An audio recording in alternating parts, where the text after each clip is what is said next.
The Royal Navy defends our islands against an attack from the sea. P1 loaded! But it also has a less well-known role in a competitive and often volatile industry operating off our shores. The Fishery Protection Squadron is the oldest in the Royal Navy, dating back to the late 14th century. It patrols 80,000 square miles of England, Wales and Northern Ireland from its base in Portsmouth. Tango Uniform Romeo. Its main task? To police British and European fishing vessels working in UK waters. And those are the two radar contacts.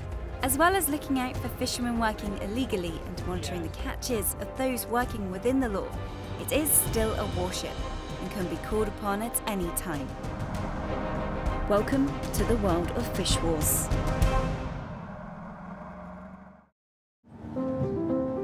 Britain's most dangerous peacetime occupation, the fishing industry, employs more than 11,000 people in the UK. Their vessels landed over 700,000 tonnes of sea fish in 2016, worth almost £1 billion. As most of the nation sleeps, the world-famous Brixham Fish Market comes to life. Its reputation for the highest quality fish has buyers of all nationalities bidding on the fleet's catch. 860 now, 870, 870 at 80, 88, 90, £9. Although fish can be very valuable, the industry is heavily controlled to make sure the fish stocks don't get too low. And it's the Navy's job to police the fishermen working off our shores. HMS Severn is one of just 3 River-class offshore patrol vessels working in UK waters. ICES Area 7 Echo, targeting demersal species. We conduct maritime security operations around UK waters, and at the moment it's Severn, Tyne and Mersey who do this. And we also conduct marine enforcement and fishery protection operations on behalf of the Marine Management Organisation, the MMO, which is another government department. Chloe Olivia, this is Protection Vessel Severn. Good morning, sir. I have a few routine questions for you this morning. Sub-Lieutenant Robert Nielsen is in charge of the day's marine enforcement operations. He's contacting a fishing boat to let them know he's planning to come aboard for an inspection. The Navy normally gives 15 minutes notice before launching its sea boat to approach and board a fishing boat, although they can arrive without warning if they believe there's illegal activity taking place. Records are kept of every boarding, so each fishing vessel will have its own history, and if it's behaved badly in the past, it will be a target for the inspectors. My responsibility is really finding where the fishing vessels are operating and then deciding within our area of operations which vessels are high risk or which vessels tie in with the objectives to board. And then when we're actually at sea on operations, rotating through the different officers of the watch, we'll all take turns doing a day of boarding. So on that day I'll be sent out in one of our sea boats and I'll do 2 or 3 boarding operations. The first boat being boarded this morning is the Chloe Olivia, a beam trawler based in Brixham in Devon. A boarding can last from an hour to 8 hours, depending on what is found. I think you get a first impression. Most fishing vessels that I've boarded, to be honest, I think we take time away from the fishing operations, but they're not too unhappy to have us on board. They understand that we have to do what we have to do. We'll board them, we'll go through all the checks, and once we're done, we won't be back in at least a month or 2 for most fishing vessels. We're not here to board and harass law-abiding fishermen. We're here to find the people who are cutting corners and trying to make a profit out of it. You're going to get the odd one that's not very happy about you being there, but I don't see the point in that. I'm not doing anything wrong, so, and you know what I mean, I've took this boat for 3.5 years now, and I just on the basis that I don't break the law, you know what I mean? That's nothing. Everything has to be above board. The first stage is to check the master's electronic log to see what types of fish he's reported as catching so far.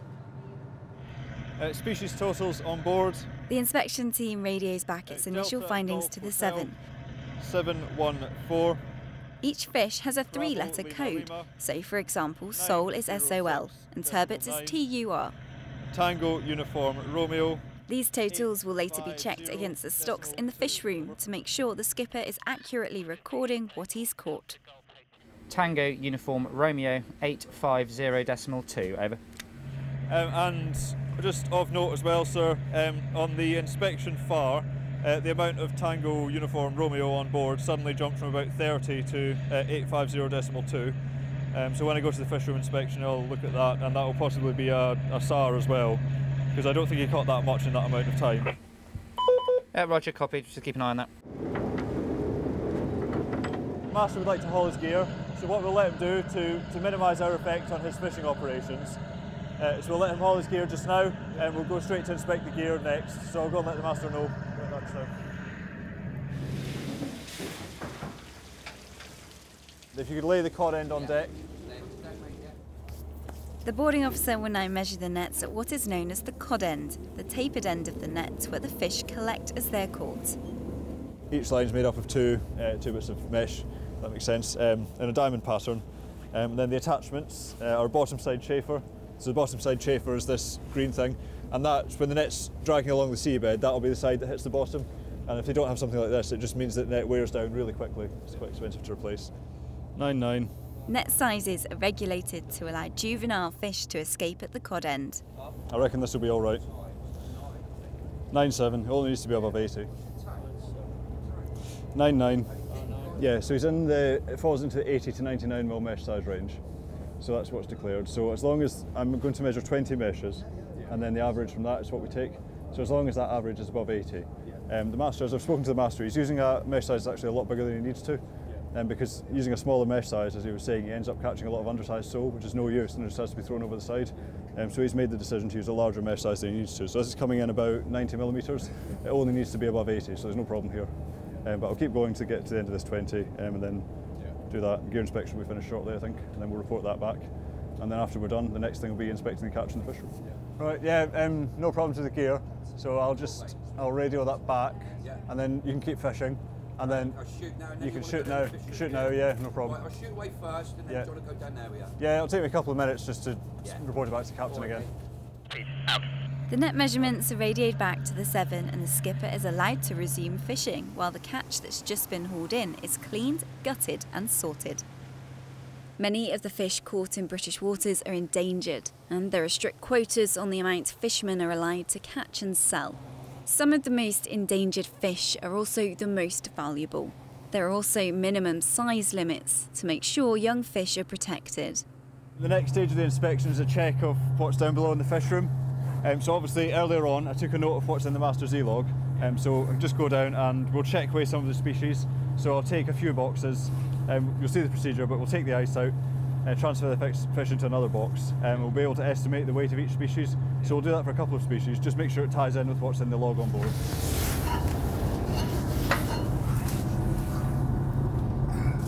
Yeah. So what we've done there is we've zeroed the scales. So with our set of scales, we've put one of their boxes that they're using onto the scales and set it to 0. That means that when we transfer these fish across, we'll make sure there's no ice or anything else mixed in that will affect the weight, and then we'll just put it straight on the scales. It's a very slimy fish. Sole is more tongue-shaped, plaice are more round, and plaice tend to have orange spots. Yeah. But sole is surprisingly valuable, actually. It's one of the more expensive fish that you catch like this.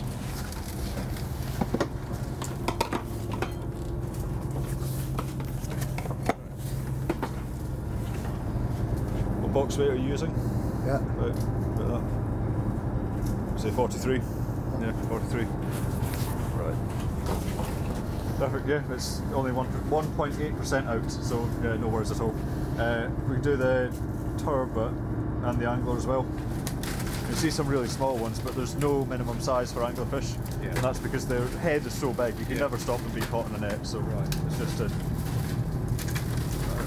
as a common sense measure, there's no minimum size, because they're always going to get caught.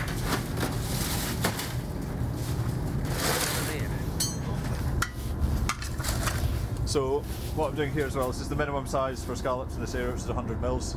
So any scallops that will not pass through the slide are oversized, but with most of them you can easily see that it's the correct size.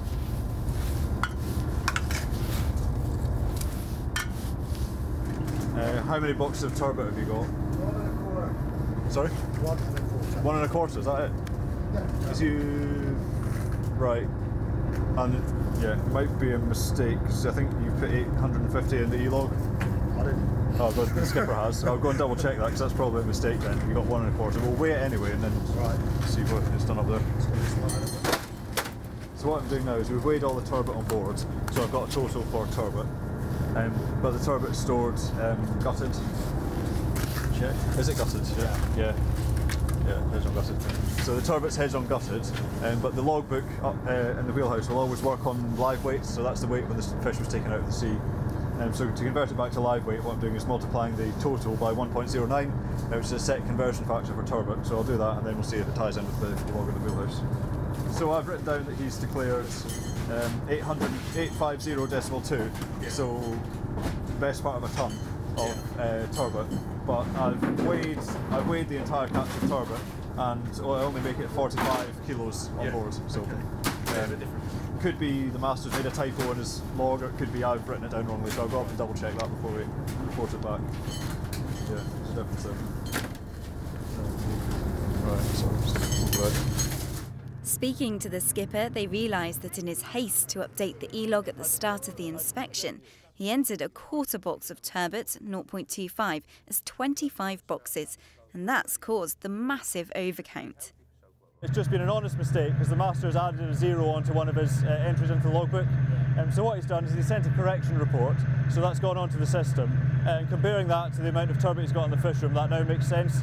So we're finished. That was the only discrepancy that was found. So all I'll do now is report that back to the ship, and then I think that'll be the inspection complete. If you break laws and you start landing fish that's not supposed to be landed, you're not doing yourself any favours, because it drops the price on the market.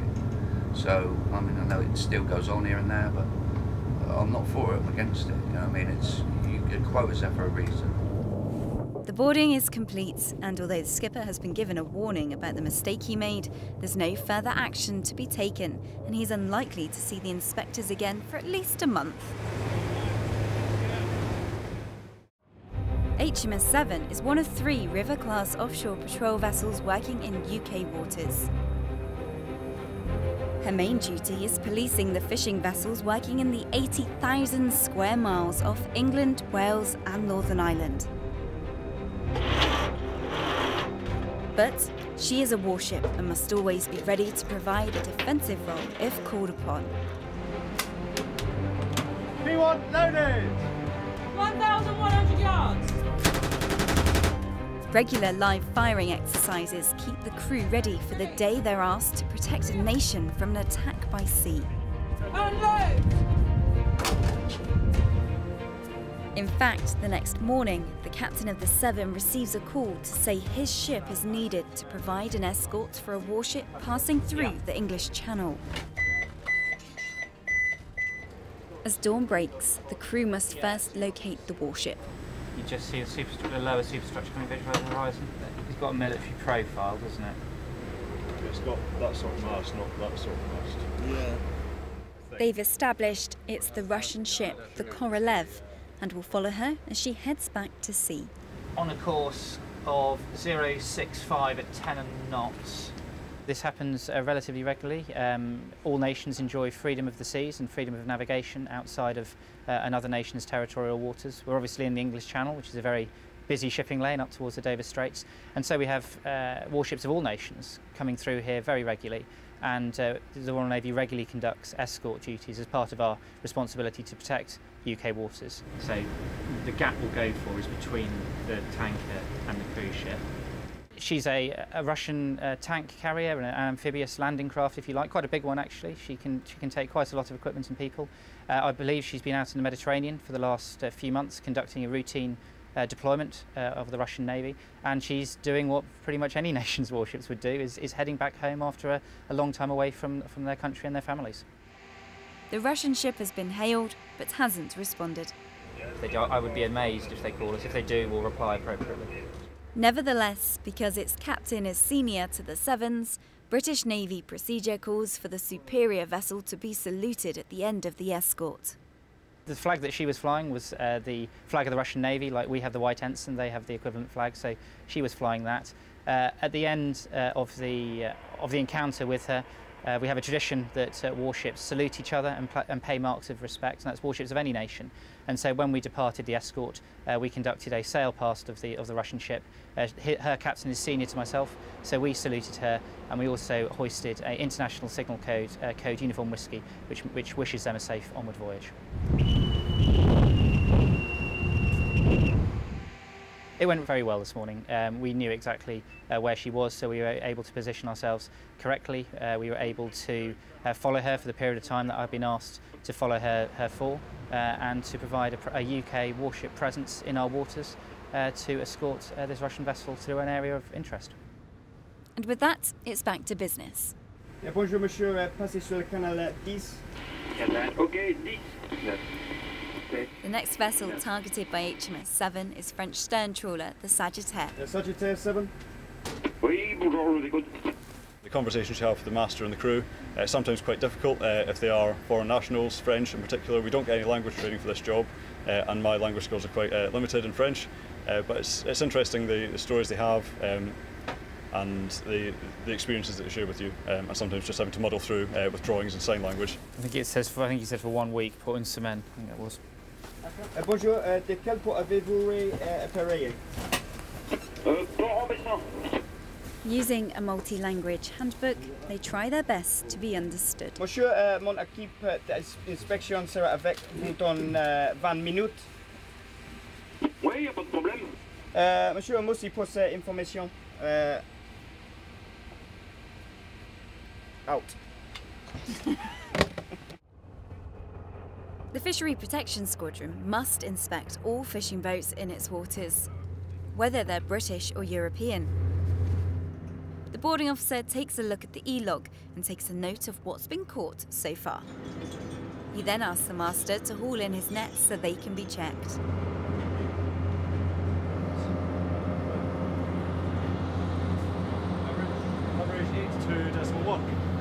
While the nets are checked, the fishing operation must continue as best it can. The seagulls are aware there's a good meal ahead, as any fish that are too small or can't be sold or eaten are washed back into the sea. Next size, average after 20 measurements, 8.2.1. Over.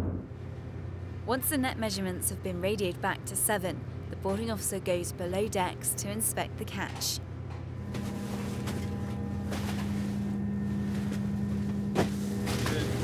Hand can't tell me where anything's stored, so we're having to look through all the boxes to see how many boxes of horse mackerel they are. So I've chosen horse mackerel because it makes up quite a lot of the catch. There's a fair amount of it on board, so I can make a good assessment of it. But at the minute, we're just trying to establish how many boxes there are. So there's no point trying to make an estimate if I have a firm idea of how many boxes there are. As he checks a box of mackerel, he finds an extra fish that's not supposed to be there. Sea trout is a no-take species, which means it must never be retained on board and must always be thrown back to sea. The master insists the fish is for his dinner and therefore not part of his commercial catch. Even so, because it's a no-take fish, the sea trout must be reported to the MMO. The limpet's ready, over. The only infringement detected possibly was that there's one trout on board in the fish room. I can't quite remember, it's not in the crib, but am I right in thinking that's a no-take species, over?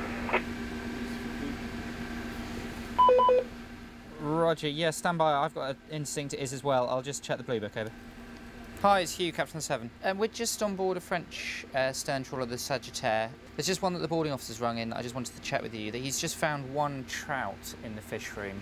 The regulations state that if you catch a sea trout, you are to return it to the sea as quickly as possible because it is a species that we wish to protect. In this occasion, there was a sea trout that had died on board, and so the boarding officer reported this to me. I reported to the MMO. They were very surprised because they'd never heard in living memory of a sea trout being retained on board. So we did some basic investigation. He was clearly, he had clearly conducted an infringement by retaining the specimen on board, but it was just one fish at the end of the day. He said it was for his dinner, which I believe.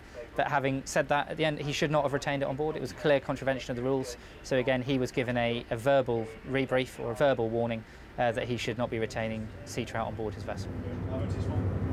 It's for me to eat. Yeah, it's okay, but it's not allowed. The captain is given a verbal rebrief, but because the fish is dead, he can keep it this time and won't miss out on his dinner tonight. Inspection completed, it's back to the 7 for a debrief. And because it's Fish Friday, the inspection team has its own fish dinner to look forward to.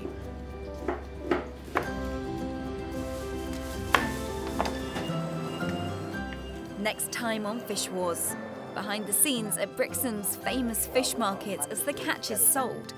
I got 150 by Ocean 160. Pay attention what's going on, for God's sake. And on board the Archangel, an Irish trawler targeting langoustines.